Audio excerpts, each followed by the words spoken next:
네, 오늘은 출애굽기 2장 11절, 12절 말씀을 공부하겠습니다. 오늘 본문은 모세가 장성한 후에 한 히브리 사람이 어떤 애굽 사람에게 맞는 것을 보고 모세가 그를 쳐 죽였다고 하는 그런 내용입니다. 그런 본문을 한번 살펴보도록 하겠는데요. 11절 말씀입니다. 우리 다 같이 한번 읽겠습니다. 시작. 모세가 장성한 후에 한 번은 자기 형제들에게 나가서 그들이 고되게 노동하는 것을 보더니 어떤 애굽 사람이 한 히브리 사람 곧 자기 형제를 치는 것을 본지라. 아멘. 여기 보면 모세가 장성한 후에 이렇게 시작하고 있는데요. 이때 모세의 나이가 40세가 되었을 때입니다. 이때까지 모세는 바로의 딸의 양아들로 애굽의 왕이 되기 위해 필요한 교육들을 잘 받으면서 잘 지내고 있었습니다. 그런데 어느 날 모세는 자기 형제들에게 나가서 그들이 고되게 노동하는 것을 보았고, 특별히 어떤 애굽 사람이 한 히브리 사람을 때리는 것을 보았다는 것입니다. 여기서 중요한 문장은 자기 형제들에게 나가서입니다. 자기 형제들에게 나가서. 모세는 어느 날 자기 형제들에게 나갔다가 자기 형제 한 명이 애굽 사람에게 맞는 것을 보게 되었는데요. 그렇다면 모세는 왜 갑자기 뜬금없이 고되게 노동하고 있는 자기 형제들에게 나갔을까요? 히브리인들이 고되게 노동하고 있는 것은 하루 이틀이 아닌데 말입니다. 그런데 감사하게도 사도행전 7장 22절 23절에 보면 우리의 이러한 궁금증을 한 방에 해결해 주고 있습니다. 제가 한번 읽어보겠습니다. 22절입니다. 모세가 애굽 사람의 모든 지혜를 배워 그의 말과 하는 일들이 능하더라. 이렇게 기록했습니다. 이렇게 모세는 40세 때까지 장차 애굽의 왕으로서 갖추어야 할 모든 교육들을 애굽의 왕자로서 빠짐없이 잘 받았던 것입니다. 그래서 오늘 본문에서 모세가 장성한 후에 그랬는데요. 이것이 바로 모세가 물리적으로 장성했다는 것 외의 의미라고 볼 수 있는 것입니다. 40세가 된 모세는 인간적으로 보면 정말 당장 애굽의 왕이 되어도 부족함이 없을 정도의 지혜와 지도력을 가지게 되었다는 것입니다. 계속해서 23절은 이렇게 증거하고 있습니다. 나이가 40이 되매 그 형제 이스라엘 자손을 돌볼 생각이 나서 그랬습니다. 여기 나이가 40이 되매 그랬습니다. 모세가 나이 40이 되어 즉 장성한 후에 오늘 본문에는 한 번 자기 형제들에게 나가서 이렇게 기록하고 있는데, 여기 보게 되면 스데반은 성령의 감동하심 따라서 그 형제 이스라엘 자손을 돌볼 생각이 나서 라고 기록하고 있다는 것입니다. 모세가 한 번 자기 형제들에게 나간 것은 그냥 심심해서 나간 것이 아니고 어찌 걸어가다 보니 고된 노동을 하고 있는 자기 형제들을 만나게 된 것이 아니고 모세는 분명한 의도를 가지고 자기 형제들에게 나간 것인데, 그 분명한 의도가 무엇이냐? 자기 형제들을 돌볼 생각이 나서 그랬다는 것입니다. 물론 이 생각은 하나님께서 나게 하신 거예요. 하나님께서는 이미 애굽의 종노를 하는 히브리인들을 돌볼 자로 모세를 택하셨던 것입니다. 그래서 하나님께서는 모세를 낳은 그 부모에게 모세를 낳자마자 그 뜻을 그들에게 알려주었던 것이고, 모세의 어머니 요게벳은 모세의 유모가 되었을 때 수년 동안 이 하나님의 뜻을 모세에게 알려주었던 것입니다. 그래서 모세는 일찍이 그 마음속에 자기를 향한 하나님의 그 뜻을 알고 있었습니다. 그렇지만 그런 일을 감당하기에는 너무 어렸었기 때문에 당연히 그런 일을 자신이 수행할 생각은 꿈도 꾸지 못했고, 모세는 그저 자기에게 주어진 상황에서 열심히 그렇게 살아왔던 것입니다. 그런데 40세가 되었을 때 어느 날 모세는 자기 형제들을 돌볼 생각을 하게 된 것입니다. 하나님께서 이런 생각을 주셨을 때 모세는 그동안 그 마음속에 간직하고 있었던 자기 동족을 향한 부르심에 마음이 불타오르게 되었고, 그래서 그 생각에 들자 모세는 즉시 고되게 노동을 하고 있는 자기 형제들에게로 나가게 되었던 것이다, 이 말씀입니다. 이렇게 하나님은 믿는 우리들에게 하나님의 그 깊은 뜻을 위하여 무엇을 할 생각, 소원함을 주시는 것입니다. 빌립보서 2장 13절입니다. 너희 안에서 행하시는 이는 하나님이시니 자기의 기쁘신 뜻을 위하여 너희에게 소원을 두고 행하게 하시나니, 이렇게 말씀하고 있습니다. 그러므로 우리가 할 것은 성령 음성의 귀를 기울이다가 하나님의 기쁘신 뜻을 위하여 성령님께서 무엇인가 생각나게 하시거든, 소원함을 주시거든, 지금 모세가 보인 반응처럼 즉각 순종해야 하는 것입니다. 이런 것을 보고 성령을 따라 행한다고 하는 것이고, 이렇게 살아가는 것이 바로 믿는 우리들이 살아가는 유일한 삶의 방식입니다. 이 삶의 방식이 여러분들의 삶의 방식이기를 바랍니다. 자, 그런데 모세는 자기 형제들에게 가서 무엇을 목격하게 되었습니까? 한 히브리 사람이 어떤 애굽 사람에게 맞고 있는 것을 본 것입니다. 그래서 모세는 히브리 사람을 때리고 있는 그 애굽 사람을 쳐 죽이게 되었는데요. 12절 말씀입니다. 같이 한번 읽겠습니다. 시작. 좌우를 살펴 사람이 없음을 보고 그 애굽 사람을 쳐 죽여 모래 속에 감추니라. 그런데 이 장면 역시 사도행전 7장 24절에 보면 자세히 설명해주고 있는데요. 제가 한번 또 읽어보겠습니다. 한 사람이 원통한 일 당함을 보고 보호하여 압제받는 자를 위하여 원수를 갚아 애굽 사람을 쳐 죽이니라. 이렇게 기록하고 있습니다. 여기 보면 모세가 애굽 사람을 쳐 죽인 이유가 원통한 일 당함을 보아서 그랬다는 것입니다. 그래서 그를 보호하기 위해서 애굽 사람을 쳐 죽였다는 것인데요. 그런데 가만히 생각해 보면 히브리 사람들은 지금까지 계속 애굽 사람들로부터 그렇게 원통한 일을 당하였고, 그래서 그렇게 맞으면서 고된 일을 해왔던 것입니다. 다시 말해 그것이 새삼스러운 일이 아니었고 모세 역시 그런 일을 처음 본 것이 아니었다, 이 말씀이에요. 그런데 이날은 그것을 못 참고 히브리 사람을 보호하기 위해서 그를 원통케 한 그 애굽 사람을 쳐 죽였던 것입니다.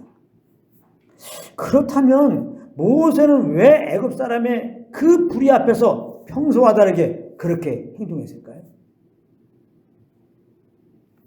그것은 하나님의 부르심을 잘 따르겠다고 하는 그의 중심, 그의 열심 때문이었습니다.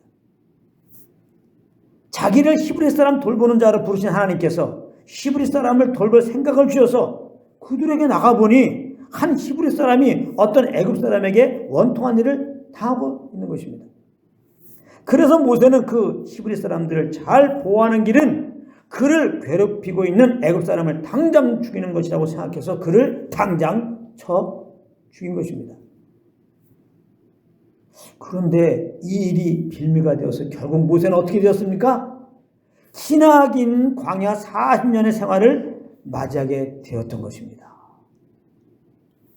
다시 말해 모세는 하나님이 부르신 대로 히브리인들을 잘 돌본다고 한 짓이 오히려 그 부르심과 상관없는 자유로 가게 되었다는 것입니다.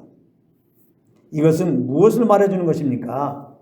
잘 들어보세요. 여러분, 믿는 자들에게 하나님이 허락하시는 광야는 어떤 의미입니까? 한마디로 말하자면 자기를 부인하라는 것입니다. 주님의 도움이 없으면 내 스스로는 아무것도 할 수 없는 존재임을 알아라, 이 말이에요. 그래서 광야로 보내는 거예요. 모세는 아직 자기 부인이 되지 않았던 것입니다. 나는 할 수 있어! 라고 하는 생각이 그 마음속에 있었다, 이 말씀입니다. 그것이 하나님의 지시도 없었는데 임의로 애굽 사람을 쳐 죽인 것으로 나타났던 것입니다. 그러므로 우리가 알아야 할 것은 우리는 매 순간마다 성령의 인도함을 받아야 한다는 것입니다. 아무리 어떤 일을 성령의 인도하심을 따라 시작했다고 해도 그 진행 과정 역시 성령의 인도함을 받아야지, 그렇지 않으면 모세와 같이 내가 주님의 뜻을 이루겠다고 하는 그 교만한 자리에 나도 모르게 서게 된다는 것입니다. 소위 세상에 이름이 널리 알려진 사역자들의 그 종말이 아름답게 끝나지 못하는 것을 볼 때가 있는데요, 그 이유가 다 여기에 있는 것입니다. 매 순간 성령의 인도하심을 받지 못하고 그저 내가 하는 데 성령의 인도함이었다고 주장하면서 실상은 어느 순간부터 내가 임의로 하다가 그런 꼴을 나는 것입니다. 그래서 하나님께서 하나님이 부르신 자들은 반드시 광야 학교에 보내는 것입니다. 어느 학교? 서울대학교? 어느 학교? 광야 학교. 어느 신학교? 광야 학교입니다. 광야 학교. 신학교가 아닙니다. 하나님이 부르신 자들은 신학교로 보내는 게 아니라 광야 신학교, 그래요. 광야 학교로 보내는 거예요. 이거 잘 하셔야 됩니다. 많은 사람들이 부르심 받았어. 그럼 신학교 가는데 광야 학교 가야 돼요. 광야 학교. 광야 학교에 들어가지 않으면 그는 절대로 하나님께 부르심 받은 자가 아니고, 하나님께 부르심 받다 할지라도 하나님께 부르심 받은 그 사명을 감당하지 못합니다. 광야 학교에 들어가야 돼요. 광야 학교. 우리는 교만해서 광야 학교에 다니지 않으면 절대로 나를 부인할 수가 없는 것입니다. 자기 부인이라고 하는 것은 기도를 많이 하고 성경을 많이 보고 교회에 충성 봉사한다고 되는 것이 절대 아닙니다. 이것도 다시 말합니다. 자기 부인은 기도를 많이 한다고 성경을 많이 본다고 교회에서 충성 봉사 잘한다고 되는 것이 아니다, 이 말이에요.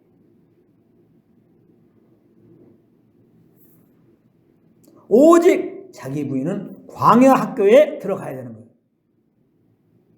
제가 오늘 여기 왜 섰느냐?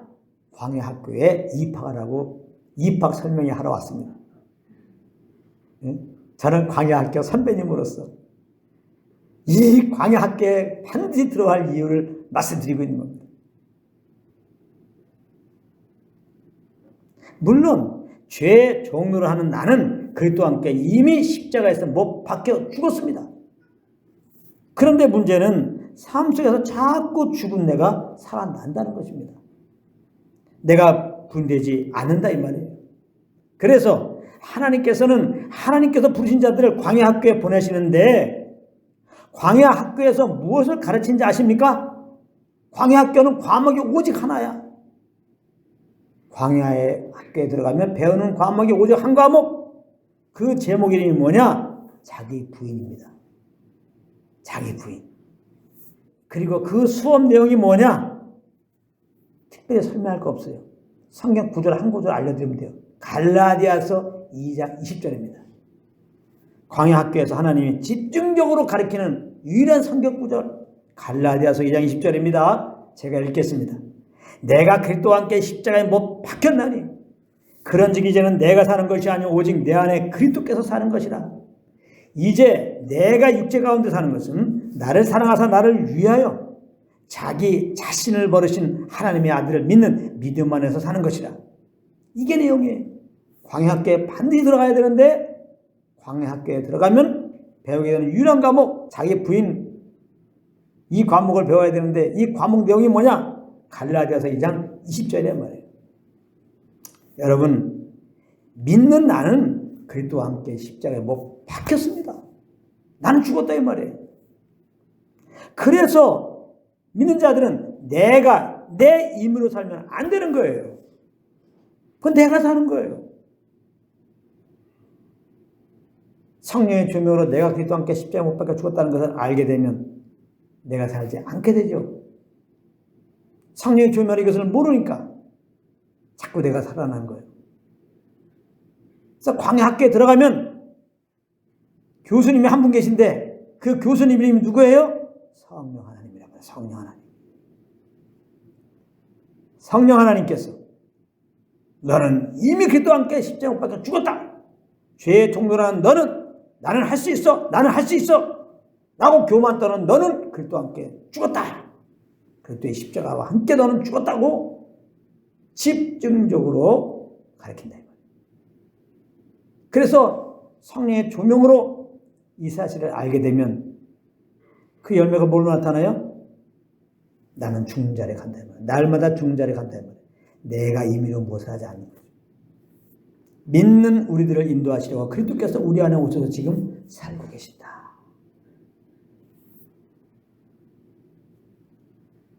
광야학교 가게 되면 성령 교수님이 이것을 집중적으로 가르치는 거예요. 믿는 너희들 안에 그리스도께서 와 계신다. 그분을 따라 살아야 된다. 알았냐? 그렇게 말씀합니다. 그래서 이 성령의 가르침 가운데 성령의 조명으로 내가 죽고 내 안에 그리스도께서 와서 살고 계시는구나. 내가 죽고 이 그리스도가 사는 삶을 사는 것이 내가 사는 거구나. 이것을 알고 그럴 때 우리가 예수 믿는 믿음으로 살게 되는 거죠. 성령을 쫓아 살게 된다 이 말이에요. 광야학교에 가서 이걸 배우는 거예요. 나는 그리스도와 함께 십자가에 못 박혀 죽었으니 내가 임으로 살면 안 되고 내 안에 그리스도께서 오셔서 살고 계시니 예수 믿는 믿음으로 살아야 되겠다. 예수 믿는 믿음으로 사는 게 뭐라고요? 내 안에 계신 성령님만을 의지하고 그분의 인도함을 따라서만 살아야 되겠구나. 요거를 가르침 받는 거예요. 그래서 광야학교를 졸업할 때가 언제냐? 입학할 때가 있으면 졸업해야 될 거 아니에요. 광야학교를 졸업할 때가 언제냐? 나를 부인하고 오직 성령을 쫓아 행하게 되면 그때가 광야학교 졸업할 때인 것입니다. 그런데 아무리 생각해도 이렇게 안 될 것 같으죠? 어떻게 항상 나를 부인하고 항상 성령 인도함 따라 살 수 있을까? 여러분들에게 안 물어보겠습니다. 안 물어보겠습니다. 그냥 내 자신이 대답하겠습니다. 나는 절대 그렇게 못합니다. 절대 나는 항상 나를 부인하고 항상 오직 성령만 쫓아 살지 못합니다.